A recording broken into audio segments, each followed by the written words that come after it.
एक बहुत ही important news आ रहा है।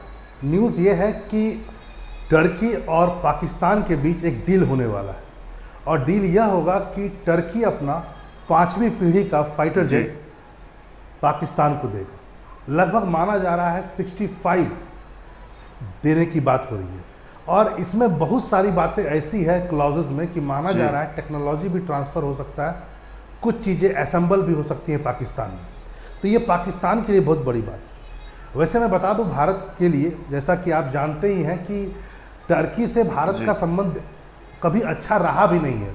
सच्चाई है, यदि मैं कहूं कि एक बार आप सांप पर विश्वास कर सकते हैं लेकिन टर्की पर विश्वास नहीं कर सकते। टर्की को जैसे हाल ही में भूकंप आया, हमने बहुत मदद दिया, लेकिन उसके बाद पुलवामा अटैक हुआ हम पर, उसका भी निंदा नहीं किया। पाकिस्तान के साथ वह खड़ा नजर आया। चाहे कश्मीर मुद्दा हो, सीए हो, हमेशा शुरू से देखा गया है पाकिस्तान परस्त है। यहाँ पर टर्की को हमेशा इस्लामिक एकता नज़र आता है और कहीं ना कहीं ये जो टर्की का झुकाव है पाकिस्तान और इस्लामिक एकता की तरफ, वह कहीं ना कहीं भारत और टर्की के बीच जो संबंध खराब लगभग हो ही चुके हैं उसको और भी खराब कर देगा। लोगों को लगता होगा कि शायद टर्की जो है नाटो का मेंबर है, पश्चिमी जगत है, तो बड़ा लिबरल होगा। सर लिबरल कुछ नहीं है। अब प्रश्न उठता है कि आखिर टर्की पाकिस्तान को क्यों चुना इस फाइटर जेट को देने के लिए, और पाकिस्तान ने टर्की को क्यों चुना। उसके पास एक चॉइस तो था कम से कम चीन के रूप में, J20। तो यहाँ पर बहुत बातें हैं, जरा उस पर आते हैं। पहले इस चीज़ को समझिए, वो यह है 15 बिलियन का डील होने वाला है। 5वीं पीढ़ी का है, कान नाम है इसका, KANN नाम है। वाजिब बात है, 5वीं पीढ़ी का है तो स्टील्थ होगा, यानी रेडार से बच सकता है, अदृश्य होने की इसमें क्षमता है, गुप्त अभियान कर सकता है, उन्नत इलेक्ट्रॉनिक युद्ध में ये शामिल हो सकता है। कई सारी बातें हैं। जैसा दावा किया जाता है कि F-35 हो, चाहे J20 चाइना का हो या SU-57, ये कुछ 5वीं पीढ़ी के फाइटर जेट्स हैं। उसी की श्रेणी में कान को भी रखा जाता है। लेकिन यहाँ पर इस बात को जान लीजिए, वो यह है कि F-35 को दुनिया ने बैटल फील्ड में देख चुका है।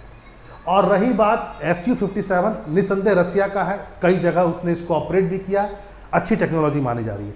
J20 पर भरोसा कम किया सकता है, चाइना का है, लेकिन चाइना दावा करता है कि वो 5th जनरेशन का है और ज़बरदस्त प्रोडक्शन कर रहा है। तो प्रश्न उठता है कि चीन उसका सबसे अच्छा दोस्त, तो चीन से क्यों नहीं लिया। देखिए, चीन बाकायदा पाकिस्तान के साथ मिल करके पाकिस्तान में असेंबल करता है J-17 थंडर को, जो 4th जनरेशन का फाइटर प्लेन है। तो प्रश्न है कि जब वो 4th जनरेशन का कर ही रहा है तो 5th क्यों नहीं कर रहा है। यहाँ पर चीन को पाकिस्तान पर भरोसा नहीं।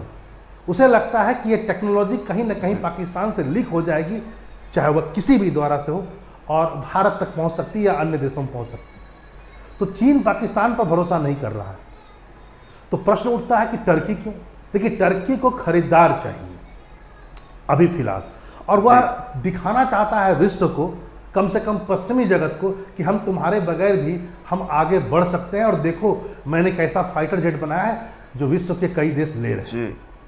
वाजिब बात है, टर्की को इससे अपर हैंड मिलेगा, कम से कम उसका कद बढ़ेगा पश्चिमी जगत में, क्योंकि नाटो का मेंबर होने के बावजूद भी वह पश्चिमी देश का कभी नहीं रहा, सगा नहीं रहा। अब आइए आगे कुछ और बातों को जरा देखें और समझें इस बात को। वो यह है कि पाकिस्तान को, जैसा मैंने कहा कि आवश्यकता क्यों, क्योंकि देखो उसके पास पुराना F-16 उसके पास पहले से मौजूद है, अमेरिका ने दिया था, और अब वह JF-17 थंडर का बना रहा है, लेकिन दोनों ही 4th जनरेशन के हैं। यहाँ पर इस बात को भी जानिए, एक ऑप्शन अमेरिका भी, अमेरिका भी तो दे सकता था। चलो, टेक्नोलॉजी ट्रांसफर वो किसी को नहीं करता है, सोर्स कोड वो किसी को नहीं देता है, लेकिन वह F-35 दे सकता था। तो यहाँ पर अमेरिका की मंशा साफ है। देखो, ऑपरेशन सिंदूर में काफ़ी बेइज्जती हुई अमेरिका की। विश्व ने लगभग इस बात को मान लिया है कि ऑपरेशन सिंदूर में भारत ने जो उसका 16 है उसको गिराया है। तो अमेरिका को लगता है कि पाकिस्तान हैंडल नहीं कर पाता है, और यदि F-35 को हैंडल नहीं कर पाया और बैठे बैठाए कहीं मार दिया भारत ने, तो जो बची कुची अमेरिका की इज्जत है ईरान वॉर में तो ऐसे भी समाप्त हो गई है, वह भी समाप्त हो जाएगी पाकिस्तान के चक्कर में। क्योंकि कोई वेपन ले लेना अलग बात है और उसको सही ढंग से चलाना अलग बात है। अमेरिका को उसको बेचना है विश्व के कई देशों में, कई देश उसके खरीदार हैं, कई देशों को वो दे रखा है, लेकिन पाकिस्तान पर अमेरिका इतना विश्वास नहीं करता है, और वह जानता है कि कहीं ना कहीं ये गलती करेंगे और इसका खामियाजा उसको एक्सपोर्ट में भी उसके एक्सपोर्ट गिर सकते